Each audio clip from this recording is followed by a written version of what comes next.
So hello dear students, welcome to the CMA Foundation Accounts, that is paper number 2, जिसका नाम है Financial Accounting. Priyanshu is saying Radhe Radhe Radhe Radhe. Priyanshu देखें, syllabus subject discuss करने से पहले सबसे पहले चैट बॉक्स में लिखिए those students who are very much confident about the subject, जिन्हें ऐसे लगता है कि उन्होंने 11th-12th में बहुत अच्छे से पढ़ाई की या अकाउंट्स पसंद था या जो भी आपके विचार है अकाउंट्स के बारे में, एक बार जूम पे जो भी स्टूडेंट्स है सब लोग लिखिए. फिर मैं आपके विचारों को थोड़ा सा बदलवा दूंगी. ओके, या let me introduce my self. I myself CA Ritika Rathi, UGC NET qualified in commerce from Hanumangarh district of Rajasthan. ठीक है, और मैं आपको पढ़ाऊंगी paper number 2 financial accounting and cost accounting. Class में मैं सबको जानती हूँ, इसीलिए आपकी इंट्रोडक्शन की जरूरत नहीं है. बिना समय नष्ट किए अकाउंट्स पढ़ना स्टार्ट करेंगे. जूम वालों के जवाब आए नहीं, तब तक मैं ऑफलाइन वालों से पूछती हूँ ये कि अकाउंट्स के बारे में आपके क्या विचार है. भानु प्रताप सिंह, बढ़िया सब्जेक्ट है, अच्छा लगता था. You should. ठीक है, राहुल, अकाउंट्स कैसा लगता था 12th में?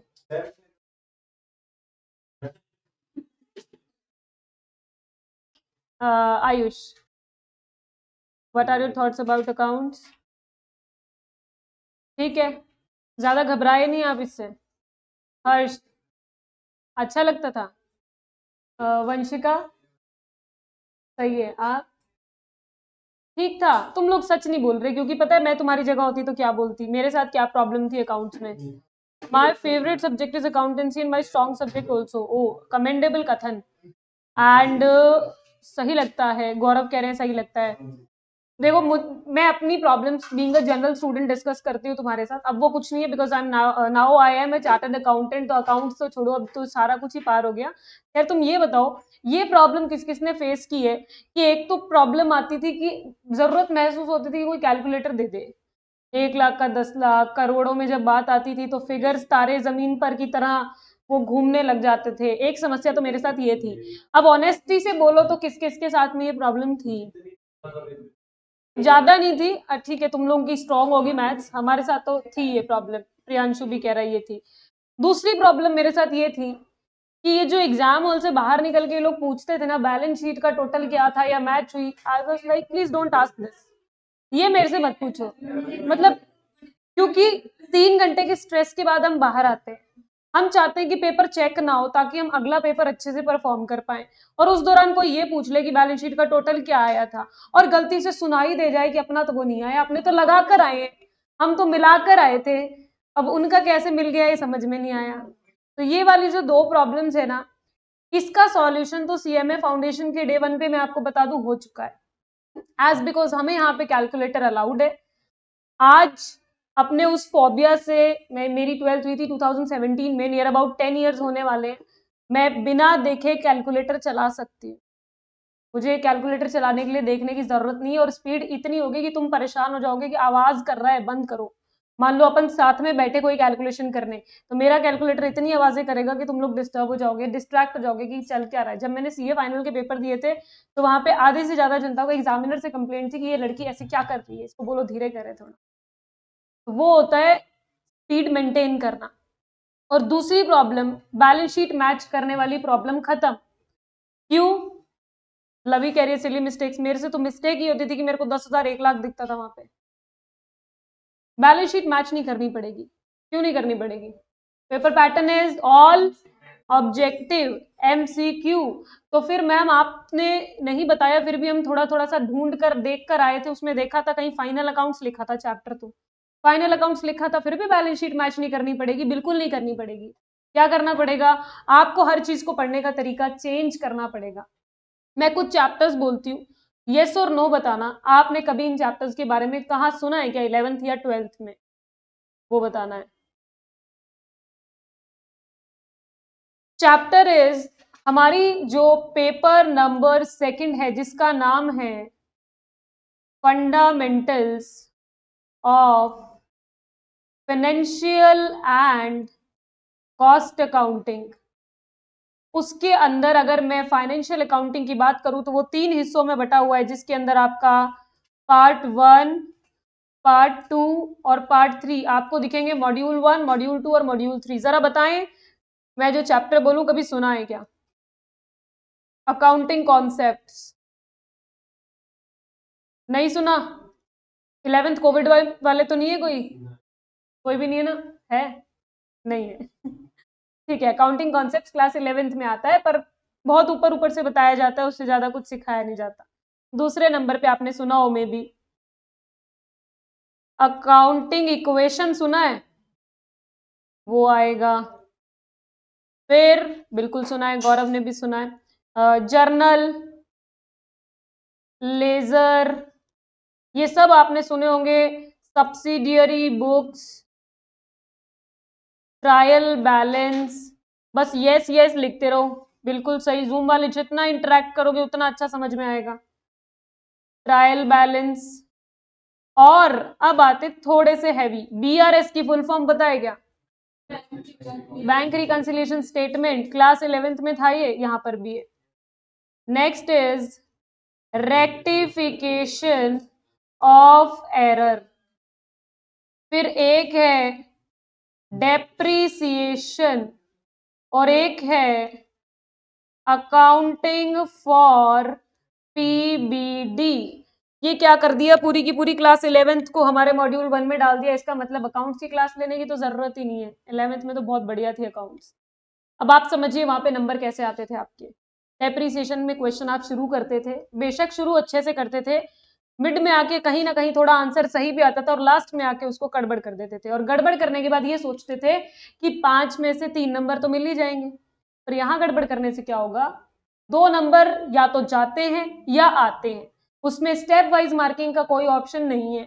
आज तक आपने जैसे भी सीखा, हमेशा मन को संतुष्ट रखा है कि स्टेप वाइज मार्किंग होती है, मिल जाएगा कुछ ना कुछ। अब या तो कुछ नहीं मिलेगा या कुछ मिलेगा।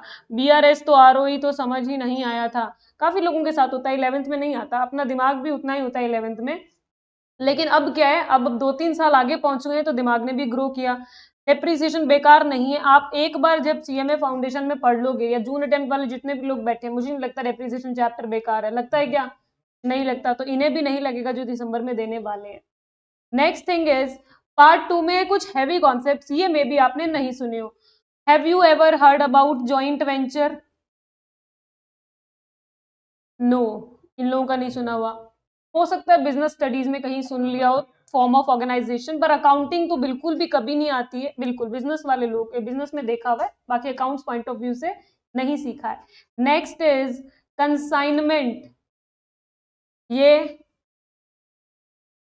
तो बिजनेस में भी नहीं आता, या है? आता है क्या? नहीं आता। मैं 11th-12th की बात कर रही हूँ, 11th-12th में नहीं सुना ना।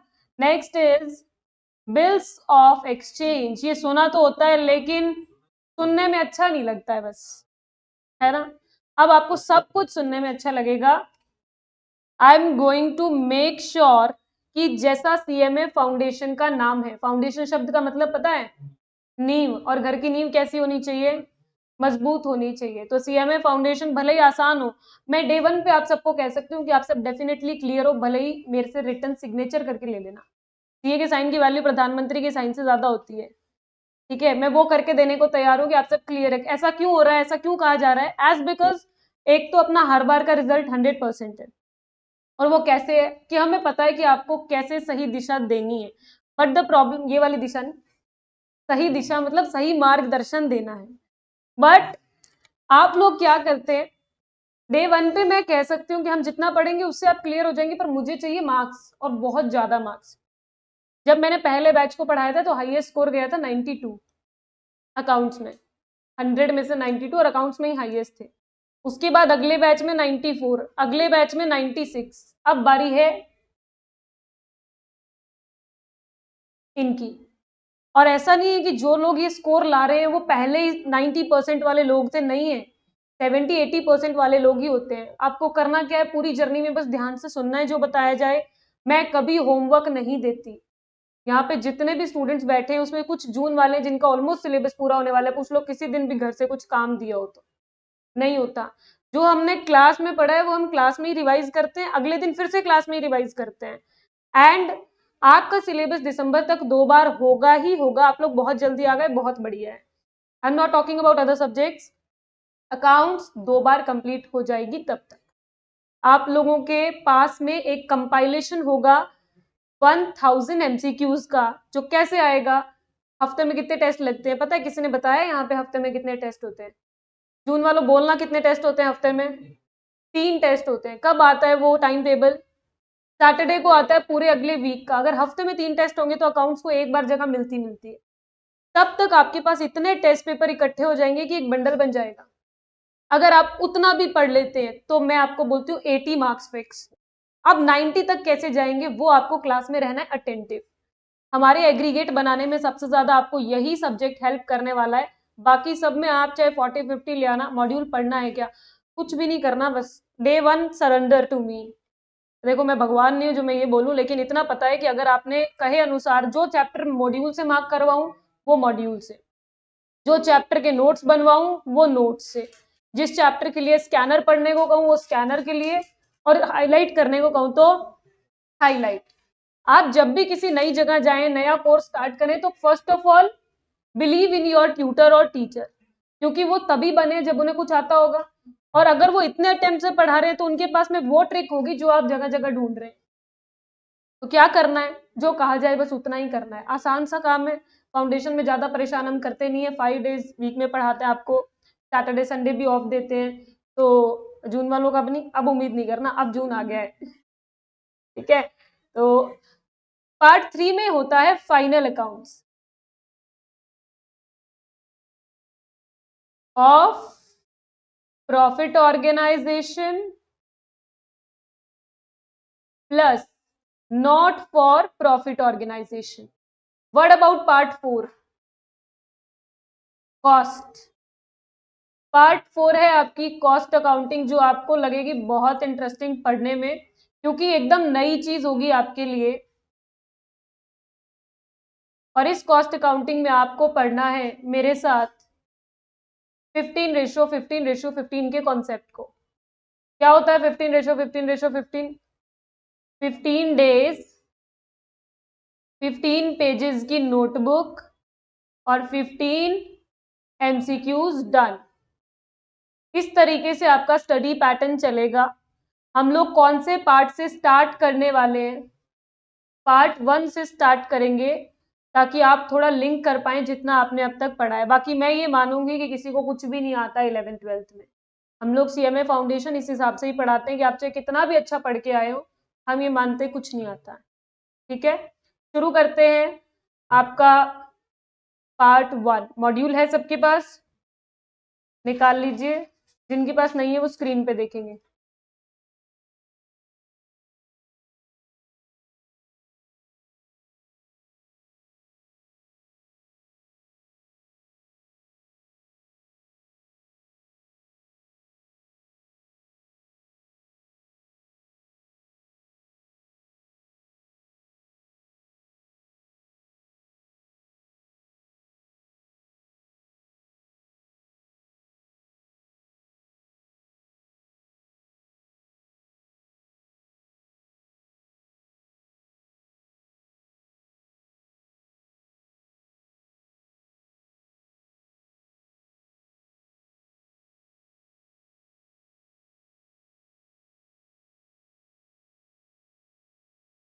जिन लोगों को मॉड्यूल वैसे डाउनलोड करने नहीं पता है वो देख लीजिएगा स्क्रीन वाली प्रोसेस। आप यहाँ से मॉड्यूल देख सकते हैं। वैसे साइट अपडेट हो रही थी, पता नहीं अभी खुलेगा या नहीं खुलेगा। डल गया है तो आप इस बार नई प्रोसेस डलिए, तो इस वाले रिकॉर्डिंग को देख के रेफर कर सकते हैं ऑनलाइन मॉड्यूल कैसे खोलना है। ये आपका पेपर नंबर 2। सबसे पहले गौर फरमाने वाली बात ये है कि इस पेपर पे लिखा है fundamental of financial and cost accounting, और जिन लोगों ने 11th-12th में पढ़ी थी उस बुक पे क्या लिखा होता था? अकाउंटेंसी। दोनों में फर्क है, हो गई तभी अलग अलग बात लिखी गई है। हम लोग आज की क्लास में क्या पढ़ेंगे? एकदम फर्स्ट चैप्टर जो आपके लिए जरूरी है, that is understanding of 4 frameworks of accounting and forms of organisation. इस चैप्टर को पढ़ते वक्त आपके पास क्या होना चाहिए, मॉड्यूल होना चाहिए, जिनके पास नहीं है या तो सीनियर स्टूडेंट से ले लीजिए या रजिस्ट्रेशन करा लीजिए। दूसरा, और क्या चाहिए, हाइलाइटर चाहिए। मेरी क्लास में हाइलाइटर की बहुत ज्यादा जरूरत पड़ती है। आप चाहे पेंसिल यूज करें हाईलाइट करने के लिए, चाहे पेन, चाहे highlighter, as per your wish, पर आप जो भी यूज करें वो होना चाहिए। वापस पढ़ते वक्त हाईलाइट की हुई चीजों के अलावा कुछ भी नहीं पढ़ना है। कहां से शुरू करना है? Page number 3, definition of accounting. आज हम जानेंगे कि अकाउंटिंग होता क्या है। आपने बिजनेस स्टडीज पढ़ी थी क्लास 12th में, उसमें ऐसे सुना होगा ना, this is an art, this is a profession, this is science. 3 अलग अलग चीजें होती है। किसी भी स्टडी को 3 कैटेगरी में बांटा जाता है, या तो उसे कहा जाता है कला है, ये आर्ट है, या कहा जाता है ये साइंस है जो कि बेस्ड ऑन फैक्ट्स होती है, या कहा जाता है ये एक प्रोफेशन है। तो अकाउंटिंग के लिए हम एग्जैक्टली क्या शब्द का इस्तेमाल करते हैं? आर्ट। क्यों? देखिएगा कहां पे लिखा है ये, दिस इज आर्ट। आर्ट कहने के पीछे कारण क्या है? बहुत अच्छा कारण है, समझना ध्यान से। मेरे को अकाउंटेंट रखना है डीसीसी के लिए, not chartered accountant, simple accountant. क्या काम करेगा अकाउंटेंट? डीसीसी के लिए अगर हम अकाउंटेंट रखेंगे तो क्या काम करेगा? क्या लगता है आपको कनिका, क्या काम करवाऊंगी मैं उससे? नहीं, जनरल जनरल टर्म्स में साहिल अकाउंटेंट रखूं तो क्या काम कराऊं उससे? मेरी जगह अकाउंट्स पढ़वा दूं? हाँ भी भर रहे हो, पहले ही दिन ऐसी हाँ भर रहे हो। नहीं। हाँ, क्या लगता है वंशिका, क्या करना चाहिए? रिकॉर्ड करानी चाहिए। हर्ष, ट्रांजेक्शन्स वगैरह की एंट्री, डेली एक्सपेंसेस वगैरह लिखने चाहिए, हिसाब करवाना चाहिए। बिल्कुल सही, आप सब बहुत अच्छा लिख रहे हैं। मेरे को अकाउंटेंट रखना था, मैंने 4 लोगों का इंटरव्यू लिया और उन चारों से बहुत सारे सवाल पूछे। इंटरव्यू के बिना तो कोई भी भर्ती होती ही नहीं है, चाहे छोटी हो चाहे बड़ी हो। मेरे पास आया ए, बी, सी और डी। सबसे पहले ए आया, मैंने उससे पूछा क्या करते हो, कैसे अकाउंटिंग करते हो, कहाँ कहाँ पे आज तक आपने अकाउंटिंग की है, और सैंपल के लिए दिखाना कैसी बुक्स मेंटेन की है। तो उसने दिखाया तो मुझे पता चला ये तो बड़ा शॉर्टकट वाला अकाउंटेंट है, नरेशन ही नहीं लिखता है, सिर्फ एंट्री करके छोड़ देता है। कोई पुलिस पकड़ने वाली है क्या? नहीं, क्योंकि ये किसी लॉ में थोड़ी लिखा है। अच्छा, मैंने बी को बुलाया, बी की अकाउंटिंग देखी, बड़े फॉर्मेट से, स्केल से लाइन लिखी हुई, serial number, particulars, narration, foot notes, notes to account, बहुत ही प्यारा वर्क था। मुझे थोड़ा थोड़ा जज किया कि ठीक है, बी बढ़िया लग रहा है। फिर मैंने सी को बुलाया, सी की बुक्स देखी तो उसकी तो स्केल नहीं था उसके पास, तो वो डायग्राम ज्यादा लग रहे हैं, अकाउंट्स कम लग रही थी। Then it comes about D, D ने कर तो सब कुछ रखा था, पर अकाउंट्स के रूल ही ऊपर नीचे कर रखे थे, जिसको डेबिट करते उसको क्रेडिट कर रखा था, जिसको क्रेडिट करते उसको डेबिट। किसको रखूं? बी को रखूं? सही है। अकाउंटिंग एक कला है, चारों ने अपनी कला का प्रदर्शन अलग अलग तरीके से किया। एक बंदा बहुत सिस्टमैटिक है जिसने सब चीज रिकॉर्ड की। हालांकि अगर आप सब चीज रिकॉर्ड नहीं करोगे तो ऐसा नहीं है कि आपको कोई पुलिस पकड़ के ले जाएगी। और साइंस में अगर मैंने 2 गलत केमिकल को मिला दिया तो क्या होगा? ब्लास्ट होगा। यहां गलती करने पर क्या हो रहा है? किसी की जान जा रही है? नहीं जा रही। मतलब अकाउंटिंग साइंस तो नहीं है, अकाउंटिंग एक आर्ट है जो सब अपने अनुसार करते हैं। कुछ लोग बहुत अच्छे से प्रेजेंट कर पाते हैं, इसलिए अकाउंटिंग आर्ट है। इसके पीछे का रीजन आपको समझ में आ गया। डेफिनेशन हमें लिखनी होगी? नो, हमें एमसीक्यू सॉल्व करना होगा। कैसा MCQ? Accounting is an art, profession, science, all of the above, what should be the option? Art. कारण के साथ पता है, बाहर कोई पूछ ले अकाउंटिंग आर्ट क्यों है, क्योंकि सब लोग अपने हिसाब से करते हैं।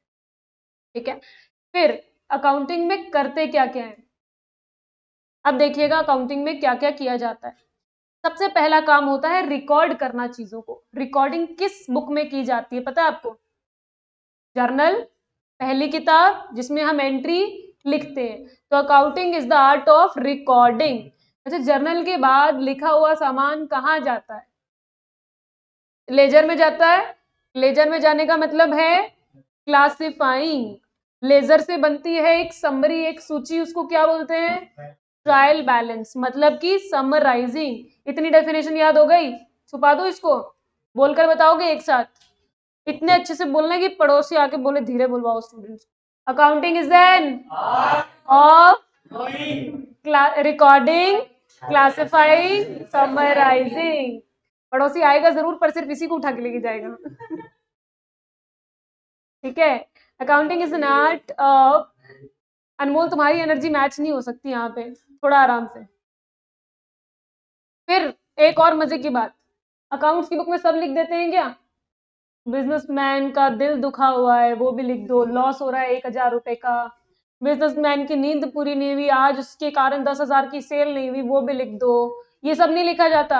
अकाउंटिंग में क्या लिखा जाता है? सिग्निफिकेंट मैनर में टर्म्स ऑफ मनी होना चाहिए, मनी की टर्म्स में होना चाहिए। किसी की बैलेंस शीट देखिएगा जिसमें लिखा हो 10 बंगले, 10 कंप्यूटर, 5 लैपटॉप, बैलेंस शीट में ऐसा लिखा जाता है? या ये लिखा जाता है बिल्डिंग 10 करोड़, लैपटॉप 40,000, मतलब इन टर्म्स ऑफ मनी दिखाना पड़ेगा। तो आपने यहां तक की डेफिनेशन सीखी। अब बताएं कौन से इवेंट लिखते हैं? जो फ्यूचर में होने वाला है वो लिखते हैं, जो हो चुका है वो लिखते हैं? Transactions and events which are of financial character, और सब लिखने करने के बाद उसमें जो रिजल्ट आता है उसको इंटरप्रेट किया जाता है कि कैसा परफॉर्म किया। तो अकाउंटिंग की डेफिनेशन में शुरू से लास्ट तक एक बार बोल के बता रही हूँ, देखना कनेक्ट कर पा रहे हो, बना पा रहे हो क्या। Accounting is an art of recording, classifying, summarizing in a significant manner terms of money। फिर कौन से ट्रांजेक्शन्स और इवेंट्स जो कि फाइनेंशियल कैरेक्टर के हैं, सब कुछ करने के बाद क्या किया जाता है? Interpreting the results. Very good, this is the definition of accounting as per American Institute of CPA. अगर ये पूछ ले कि अकाउंटिंग की डेफिनेशन कौन सी सही है, तो आप उसको सही बताना जिसमें ये सारे कीवर्ड्स हो। अब हाईलाइट क्या क्या करोगे, कौन कौन से कीवर्ड होने जरूरी है? आर्ट होना जरूरी है, recording, classifying, summarising, significant manner, terms of money, financial character और इंटरप्रेटिंग द रिजल्ट। हमें कोई भी डेफिनेशन अधूरी मिली, इनमें से कोई वर्ड गायब मिला, तो हम उस ऑप्शन पे टिक नहीं करेंगे। Got it? कितने एमसीक्यू सिखा दिए मैंने? अभी तक 2 एमसीक्यू सीख चुके हो, एक तो accounting is an art science ये था, और एक ये वाली डेफिनेशन वाला। जूम वालों डन है यहां तक? एक बार लिखो, क्लियर?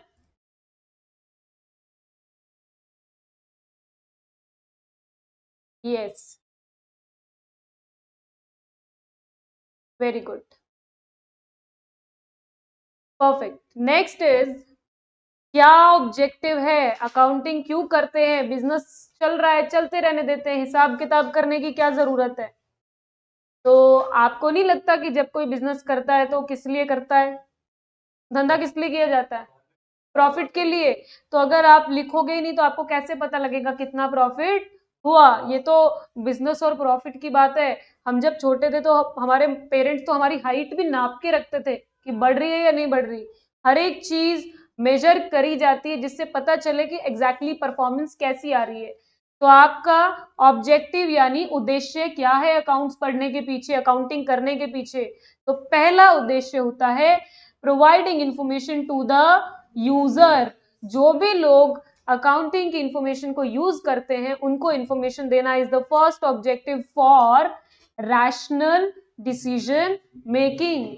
एक होता है डिसीजन लेना और एक होता है रैशनल डिसीजन लेना। क्या फर्क है दोनों में? चलो मैं तुम्हें एक मजाकिया किस्सा सुनाती हूँ, ज्यादा मत हंसना, ठीक है? अभी हम लोग जिस एज में है वो क्या एज है? हमारा करियर सेट हो चुका है, दूसरा काम क्या होता है जीवन में? बड़ा काम, शादी। ठीक है, मान लो मेरे पास में 2 बायोडेटा है और मैं डिसीजन ले रही हूँ, ये होता है नॉर्मल डिसीजन मेकिंग।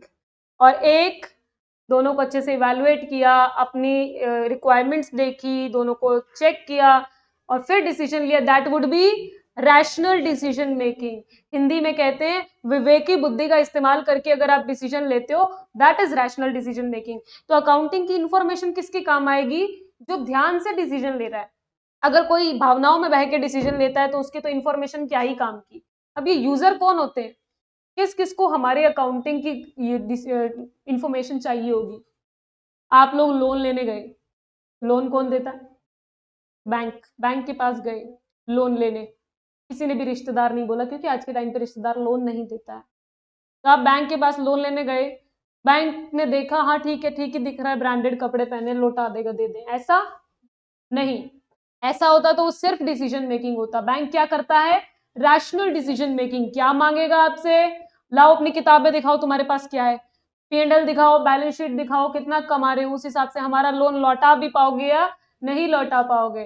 तो आपका अकाउंटिंग का बेसिक ऑब्जेक्टिव या सबसे पहला ऑब्जेक्टिव हो गया यूजर को रैशनल डिसीजन मेकिंग के लिए उस सूचना का इस्तेमाल करना होता है। फर्स्ट ऑब्जेक्टिव इज क्लियर, अंदर कुछ नहीं पढ़ना। अपने को क्या MCQ पूछा जाएगा, इनमें से कौन सा ऑब्जेक्टिव नहीं है, जो है आप वो पकड़ लेना। यूजर को इंफॉर्मेशन देना ऑब्जेक्टिव है या नहीं है? है। दूसरा, ट्रांजैक्शंस को सिस्टमैटिक तरीके से रिकॉर्ड करना, क्योंकि रिकॉर्ड नहीं करोगे तो रिजल्ट नहीं निकलेगा, किसी चीज का पता ही नहीं चलेगा कि क्या हो रहा है। तो अकाउंटिंग आपको सिखाता है कि सिस्टमैटिक रिकॉर्डिंग कैसे हो रही है। ऐसा क्यों बोला अकाउंटिंग सिस्टमैटिक सिखाता है? क्योंकि अकाउंटिंग ने आपको स्टेप बताए हैं, पहले जर्नल, फिर लेजर, फिर ट्रायल बैलेंस, फिर जाके फाइनल अकाउंट्स। ये पूरा सिस्टम किसने सिखाया? अकाउंटिंग ने। दूसरा ऑब्जेक्टिव क्लियर। थर्ड और फोर्थ जुड़े एक दूसरे से, और यही सबसे मेन काम की बात है।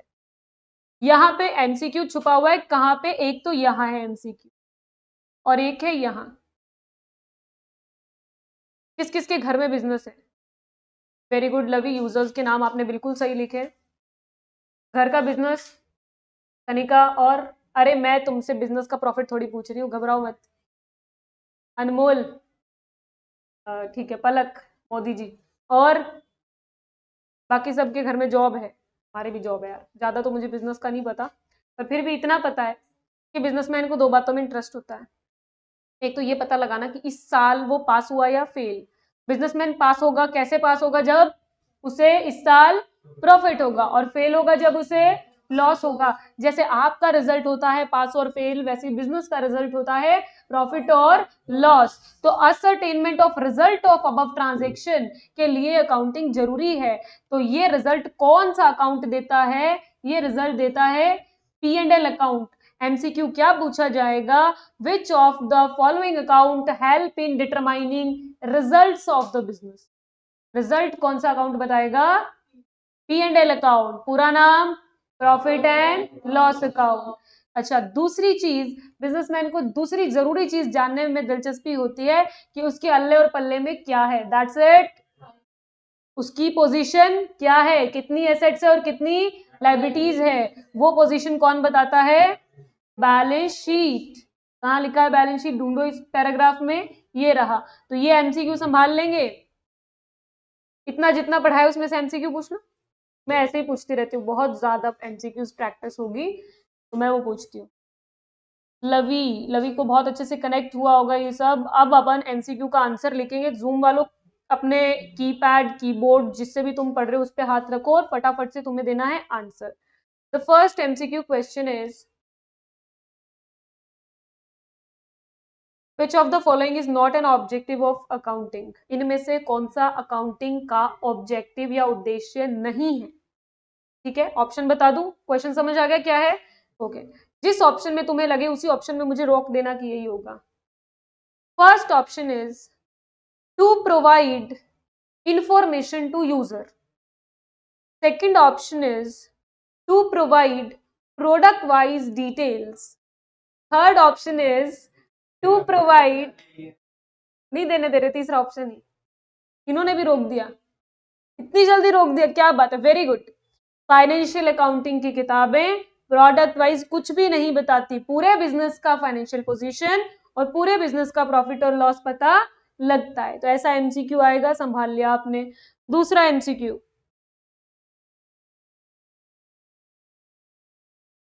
अकाउंटिंग के कितने फ्रेमवर्क होते हैं? 1, 2, 3 और 4। 3 किस हिसाब से कह रहे हो? जरा चैप्टर का नाम पढ़ना, चैप्टर का नाम क्या है? अब तुम्हें आधे लोगों को लगा कि मैंने क्वेश्चन ऐसा पूछा है जो मैंने पढ़ाया ही नहीं है, बट ऑनेस्टली बताइए, क्या मैंने चैप्टर का नाम नहीं लिया था, उसमें क्या था 4। तो हमें कितना अटेंटिव रहना पड़ेगा, एकदम अटेंटिव, चाहे मेरी लास्ट क्लास हो, मैं ऐसे ही घुमाती रहूंगी बातों में, तो ध्यान पूरा रखना पड़ेगा। 4 फ्रेमवर्क है, वेरी गुड, जूम वालों ने अच्छा जवाब दिया है। अब बात करते हैं, आगे बढ़ेंगे। फंक्शंस ऑफ अकाउंटिंग, ये हमारे काम का नहीं है, हमें ये एमसीक्यू पर्पज से नहीं पढ़ना है। क्यों क्रॉस लगवाया गया, क्योंकि मैं आपको ये सिखा चुकी हूँ। क्या लिखा है ये, वही recording, classifying, results, analysing, communicating, ये यहाँ पे काम का नहीं है, इसकी रिपीटेशन है, ये अगले चैप्टर में फिर आएगा, तो यहाँ पढ़ने की जरूरत नहीं है। Next is book keeping. आपने मुझे ना ऐसे बताया था, जर्नल से लेजर से ट्रायल बैलेंस से फाइनल अकाउंट्स। किसी को लग रहा है मैं बीच में कुछ छोड़ रही हूँ, कोई भी स्टेप मिसिंग है, या ऐसा ही होता है, कुछ और याद आ रहा है? वो तो शुरू में ट्रांजेक्शन्स और इवेंट्स है, उनको लिखा जर्नल में, जर्नल से सामान गया लेजर में, लेजर से गया ट्रायल बैलेंस में। जरा बताएं इनमें से बुक जैसा कौन कौन दिखेगा? जर्नल एक किताब है, हाँ या ना? हाँ, जर्नल तो बुक है। लेजर एक बुक है, हाँ या ना? लेजर भी एक किताब है जिसके अंदर बहुत सारे अकाउंट बनाए जाते हैं। ट्रायल बैलेंस एक किताब है, हाँ या ना? एक साथ श्योर, बिल्कुल सही। वो तो समरी होती है, एक पेज में शुरू होकर खत्म। P&L एक किताब है, नो। बैलेंस शीट एक किताब है, नो। तो किताबें कितनी हुई, 2, जर्नल और लेजर। तो बुक कीपिंग में क्या क्या आएगा, केवल जर्नल और लेजर। लिखिए अपनी बुक में, journal plus ledger. Book keeping journal और लेजर ही होती है। तो अगर आपसे कैसा एमसीक्यू पूछा जाएगा, आपसे पूछा जाएगा बुक कीपिंग एंड किस पे होती है, लेजर पे। शुरू किससे होती है, जर्नल से। अब अगला इंपॉर्टेंट सवाल, जर्नल में डेबिट और क्रेडिट करने के कोई रूल है या अपनी मर्जी से कर देते हैं? रूल है, जहां पे रूल आएगा वहां पे साइंस आ जाएगा साथ में। तो book keeping is science and art. Art तो इसलिए कि नरेशन का रूल नहीं है, तुम लिख रहे हो तो ठीक है, नहीं लिख रहे हो तो ठीक है, लेकिन डेबिट क्रेडिट सही लिखना है। तो book keeping is a science and art. Correctly recording in the books of accounts all those business transactions, that's it. हमें 2 ही बातों से मतलब है, एक तो ये एमसीक्यू है और एक ये एमसीक्यू है। और दूसरा एमसीक्यू ये है, जरा बताएं बुक कीपिंग बड़ा या अकाउंटिंग बड़ा? अकाउंटिंग बड़ा। क्यों बड़ा? अकाउंटिंग कहां से कहां तक है, जर्नल से शुरू होके फाइनल अकाउंट्स तक। और बुक कीपिंग कहां से कहां तक है, जर्नल से लेजर तक। शाबाश। मुझे इतना ज्ञान कहां से आया, अकाउंटेंसी पढ़ के। तुम्हें भी आया था। तो अकाउंटेंसी क्या चीज है, ये एक सब्जेक्ट है, एकेडमिक डिसिप्लिन है, जो हमें सिखाता है principle and rule of accounting. Accounting कैसे की जाती है ये सब सिखाता है अकाउंटेंसी। तो ये तो सबसे बड़ा है, ये तो वो किताब है जिसकी पूजा करके हमने ये सब सीखा है। तो आपको ये डायग्राम एमसीक्यू के लिए याद रखना है। स्कोप में बड़ा कौन, अकाउंटेंसी, फिर अकाउंटिंग, फिर बुक कीपिंग। एक एमसीक्यू लिखती हूँ आपके लायक है, देखना कैसा एमसीक्यू आता है। Which of the following is correct option? First, bookkeeping, accounting, accountancy. Bookkeeping, accounting, accountancy. Bookkeeping,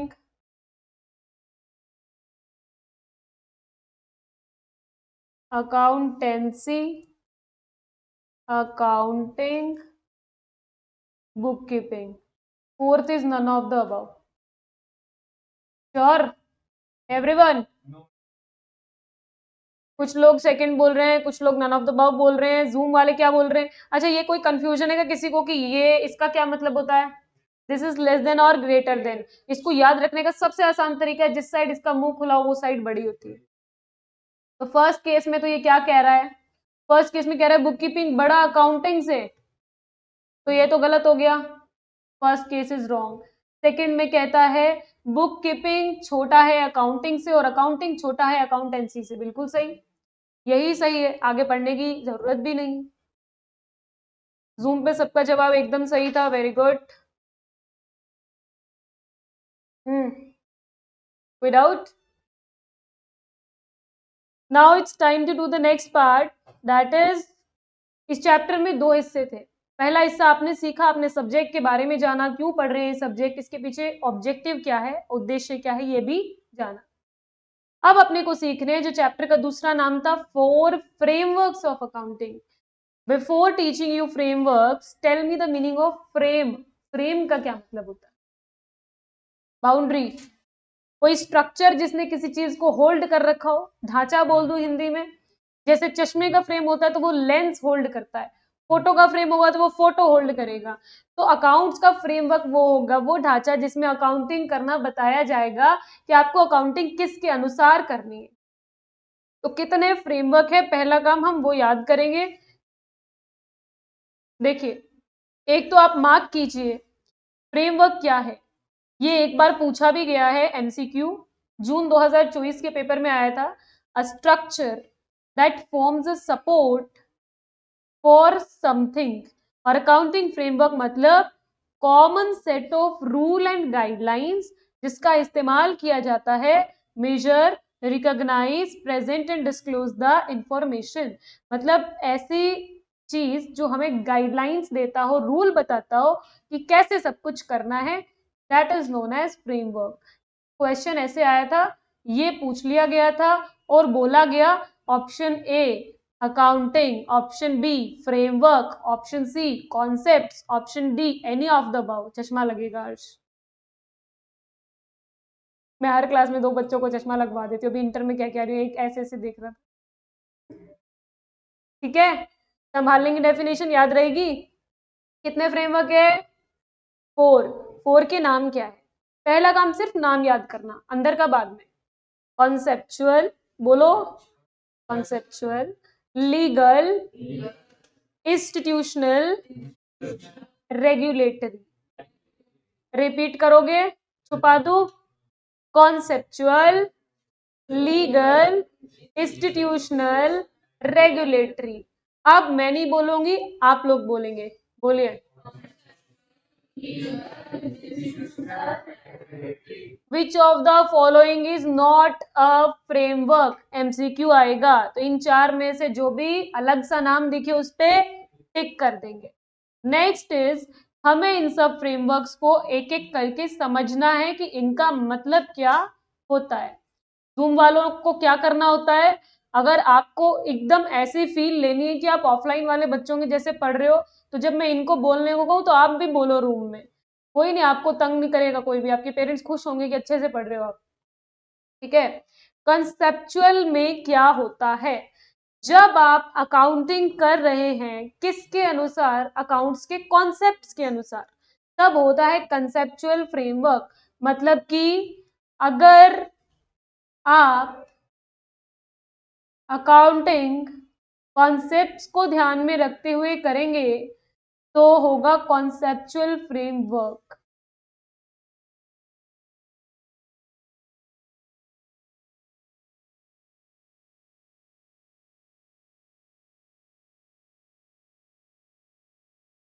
ये क्रॉस नहीं करनी, ये हाईलाइट करनी।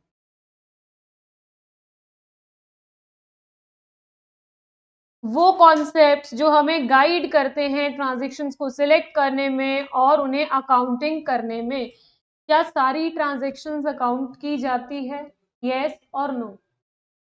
क्या सारी ट्रांजैक्शंस की अकाउंटिंग की जाती है? नो। जो फाइनेंशियल नेचर की होगी सिर्फ उन्हीं की अकाउंटिंग की जाएगी। तो कौन सा फ्रेमवर्क? कंसेप्चुअल फ्रेमवर्क, मतलब आप अकाउंट्स के कॉन्सेप्ट्स के अनुसार फ्रेमवर्क कर रहे हैं। Next is legal framework. आप में से किस किस ने कंपनी की बैलेंस शीट देखी है? देखी है, बनाई है? आपने तो देखी नहीं, आपने बनाई है, सच्ची में बनाई है। कहाँ पे बनाई है? क्लास 12th में। वो ऐसी दिखती थी, याद है? और प्रोपराइटर की ऐसी, पार्टनरशिप की ऐसी। तो ये लोग अलग अलग क्यों बनाते हैं? कंपनी को किसी ने कहा है क्या ऐसे बनानी है? कहा है। कंपनी के ऊपर लगता है एक एक्ट लगता है, क्या नाम है? The companies act 2013। वो उसने बताया तो कंपनी उसके अकॉर्डिंग करती है। और पार्टनरशिप वाले को किसने बोला कि ऐसे बनानी है? The partnership act 1932। तो जो लोग अकाउंटिंग किसी लॉ के अंतर्गत, किसी एक्ट के अनुसार करते हैं, वो कौन सा फ्रेमवर्क फॉलो करते हैं? Legal framework. याद रहेगा। अपने को ये सारे एक्ट नहीं याद करने, इसमें बहुत सारे एक्ट लिखे हैं, ये सब कुछ नहीं याद करना। अपने को क्या याद करना है? मान लो आपको बोल दिया जाए बैंकिंग कंपनी है, बैंकिंग रेगुलेशन एक्ट 1949 के अकॉर्डिंग बुक्स बनाती है, बताइए कौन सा फ्रेमवर्क हुआ? Legal framework. यही लिखा जाए कि एबीसी एंड कंपनी है, वो अकाउंट्स के कॉन्सेप्ट के अकॉर्डिंग काम करती है, तो conceptual framework. Very good. Third is institutional framework. कुछ एक इंस्टीट्यूट होते हैं, कुछ एक बहुत ही खास इंस्टीट्यूट होते हैं जिन्हें हमारे और आपके जीवन में भगवान का दर्जा दिया गया है। आपके भगवान है ICMAI और मेरे भगवान थे ICAI। क्या नाम है इनका फुल फॉर्म बताया गया? इंस्टीट्यूट ऑफ, आपके वाले का बोलो, institute of cost and management accountants of India. मेरे वाले का institute of chartered accountants of India. हम लोग जो CAs और CMAs होते हैं, वो भी तो अपनी प्रॉफिट लॉस निकालने के लिए अकाउंटिंग करते होंगे कि उनको बिजनेस में, प्रैक्टिस में कितना प्रॉफिट हो रहा है। तो वो लोग अकाउंटिंग किसके हिसाब से करते हैं? उनके ICAI और ICMAI के अकॉर्डिंग। अगर किसी इंस्टीट्यूट को फॉलो करते हो मतलब इंस्टीट्यूशनल फ्रेमवर्क। तीनों क्लियर है? अच्छा, तो चौथा कौन सा हो गया? किस किस ने इनके नाम सुने? सेबी का नाम सुना है सबने? फुल फॉर्म पता है? Securities exchange board of India. अपने काम की नहीं, जनरल नॉलेज। ठीक है। दूसरा, आपने BSNL वगैरह, ये जियो, BSNL, वोडाफोन, इनको कौन रेगुलेट करता है? TRAI, telecom regulatory authority of India. Banks को कौन रेगुलेट करता है? Reserve bank of India. अभी थर्ड पॉइंट रिपीट करती हूँ कृष्णा, वेट अ मिनट। और क्या हो सकता है? IRDAI, इंश्योरेंस कंपनीज के लिए होता है ये। तो अगर आप किसी भी रेगुलेटरी बॉडी मतलब जो लॉ द्वारा स्थापित की गई है, उसके अनुसार अगर फ्रेमवर्क यूज करते हो तो कौन सा होगा? रेगुलेटरी फ्रेमवर्क होगा। अब मैं कुछ क्वेश्चंस पूछूंगी, उसके बाद अगर क्लियर नहीं हो तो मुझे बताना, फिर रिपीट करती हूँ। एक मिस्टर राम है, वो CA है, ठीक है, अकेले काम कर रहे हैं। ICAI ने जैसा बताया वैसा फ्रेमवर्क यूज करते हैं। कौन सा फ्रेमवर्क हुआ? इंस्टीट्यूशनल। ठीक है। एक मैं हूं और एक मेरी सिस्टर है, दोनों CA हैं। और ये असली बात है, हम दोनों की एक फर्म है, partnership firm, Rathi and sisters company. नहीं, राठी एंड सिस्टर्स मान लो, फर्म हो गई। हम लोग अपनी किताबें बना रहे हैं, है हम भी CA, पर किसके अकॉर्डिंग बनाते हैं? पार्टनरशिप एक्ट के अकॉर्डिंग। तो फ्रेमवर्क लीगल। अब तीसरा सवाल, एक है ध्रुव कोचिंग क्लासेस प्राइवेट लिमिटेड, ये एक कंपनी है और ये किसके अनुसार बना रही है? दी कंपनीज एक्ट 2013 के अनुसार। तो कौन सा फ्रेमवर्क हुआ? एक्ट है, एक्ट के अकॉर्डिंग, दी कंपनीज एक्ट 2013 के अनुसार लीगल।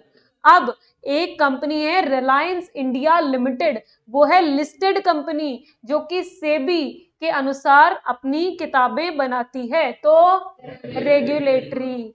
एक है नीचे, एक छोटी सी दुकान है राजू की, पान की दुकान है, वो सिर्फ बेसिक डेबिट और क्रेडिट के अनुसार अकाउंट्स के कॉन्सेप्ट के अकॉर्डिंग बनाता है, तो कॉन्सेप्चुअल। शाबाश। अब बताएं कोई डाउट आए तो। अब कुछ रिपीट करना है कृष्णा? थर्ड क्लियर है? जैसा क्वेश्चन होगा जवाब वैसा होगा।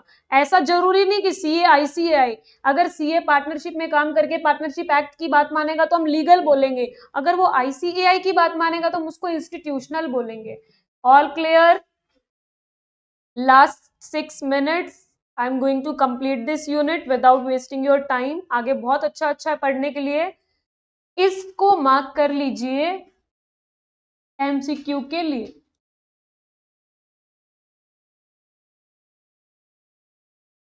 कौन कौन लोग हैं, क्या दिख रहा है? सोल प्रोप्राइटर, पार्टनरशिप, एलएलपी और कंपनी। ये बताया गया है इसमें कि ये लोग अपने फाइनल अकाउंट्स के तौर पे या फाइनेंशियल स्टेटमेंट्स में क्या क्या शामिल करते हैं। आपने तो बना रखे हैं, एक होता है ट्रेडिंग अकाउंट, एक होता है P&L अकाउंट, एक होती है बैलेंस शीट। अच्छा, पार्टनरशिप वाला क्या बनाता है? Trading account, P&L account, balance sheet, और उसके साथ ये क्या काम का है? P&L एप्रोप्रिएशन बांटने के लिए। एक से ज्यादा पार्टनर्स है, उनको क्या प्रॉफिट हुआ वो आपस में सेटल कैसे करेंगे, बांटेंगे कैसे, ये हो गया। फिर एलएलपी को होल्ड करते हैं कंपनी में। बताइए ऐसा क्यों कि कंपनी के P&L को स्टेटमेंट बोल रहे हैं और इसको अकाउंट बोल रहे थे? कंपनी के प्रॉफिट एंड लॉस को बोलता है statement of profit and loss, sole proprietor को बोलता है P&L अकाउंट। ये तो डिस्क्रिमिनेशन। ये देखो, हाँ भर रहे डिस्क्रिमिनेशन। डिस्क्रिमिनेशन नहीं है। क्या कंपनी का प्रॉफिट एंड लॉस अकाउंट ऐसा दिखता था क्या अकाउंट फॉर्मेट में, टी फॉर्मेट में? नहीं होता है, स्टेटमेंट फॉर्मेट में होता है। इसीलिए क्या नाम है? Statement of profit and loss. MCQ में फंस जाओगे, सही बता रही हूँ। मैं पूछूंगी which of the following is not the component of company, और वहां पे P&L अकाउंट लिखा होगा। अकाउंट नहीं होता है, स्टेटमेंट होती है। Got it? दूसरा, बैलेंस शीट तो आसान सी बात है। कैश फ्लो स्टेटमेंट पढ़ा था क्या कहीं पे? 12th में आता है कैश फ्लो स्टेटमेंट, अब आगे इंटर में आएगा, फाउंडेशन में नहीं है। ये भी कंपनी के फाइनल अकाउंट्स में शामिल होता है। और एक लिखा है statement showing changes in other equity, हमें पढ़ने को मिलेगा सीएमए फाइनल में। यहाँ पे सिर्फ नाम याद रख लेंगे। Now what is the full form of this? Limited liability partnership. इसके बारे में रिसर्च करके आनी है। एक दूसरे से पूछ लो, गूगल से पूछ लो, नहीं तो कल मैं इसके बारे में बहुत अच्छी अच्छी बातें बताऊंगी कि तुम्हारा मन ही कर जाएगा कि एलएलपी खोल लेते हैं। ठीक है, आज के लिए इतना ही। Thank you.